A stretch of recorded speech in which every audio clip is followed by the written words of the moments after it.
Madaling araw na nga pala ito at naisipan namin mag-food trip dito sa Muntinlupa. Dito nga pala ito sa Burger King, the home of the Whopper. By the way, 24 hours pala ang operation nila dito.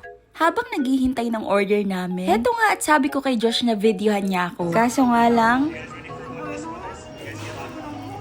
hindi po pwedeng videographer. Heto nga at pinagpatuloy ko ng pagpapakyut sa camera. 6 daw. 6. Tinawag na nga yung number namin dyan. Sa wakas, makakapag-craving satisfied na din. Whopper Jr. and Nutella Sundae nga palang in-order namin dito.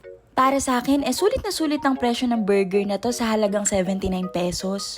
Heto nga at kumain na ako ng kumain. Tara po, kain po tayo. Pakiramdam ko nga sa bawat kagat ang healthy-healthy niya. Dahil na din siguro sa mga gulay na kasama nito sa loob. Kahit nga yung gulay na nalaglag pinulot ko pa. Wala pa naman yung 5 seconds. Pero syempre, depende pa rin yan sa panlasa nyo. Nagugutom na din ba kayo?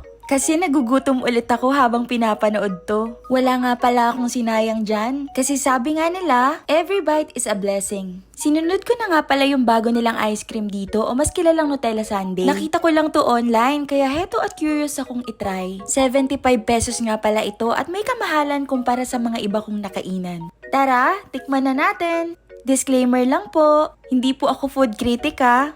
By the way, first time ko lang pong mag-try ng ice cream dito sa Burger King. At para sa akin, ay hindi masyadong matamis yung pinaka-ice cream dito. Feeling ko, bagay na bagay to sa mga taong gustong mag-dessert pero ayaw kumain ng sobrang tamis. By the way, baka kung curious kayo, totoong Nutella po yung nasa ibabaw niyan. Tinry ko din palang i-mix-mix to pero hindi siya masyadong mahalo. Siguro dahil na rin thick yung Nutella spread.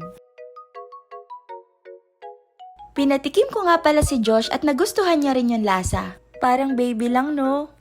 Heto nga at pinagpatuloy ko na rin ang pagkain. Kitang-kita nyo naman, ubos na ubos at wala akong tinira dyan. Syempre, sulitin natin yung bayad no? Mag-aalauna na nga din pala to at uuwi na kami. Sana nag-enjoy kayo at kung nakaramdam ka rin ng gutom, ikain mo na yan. Ingat!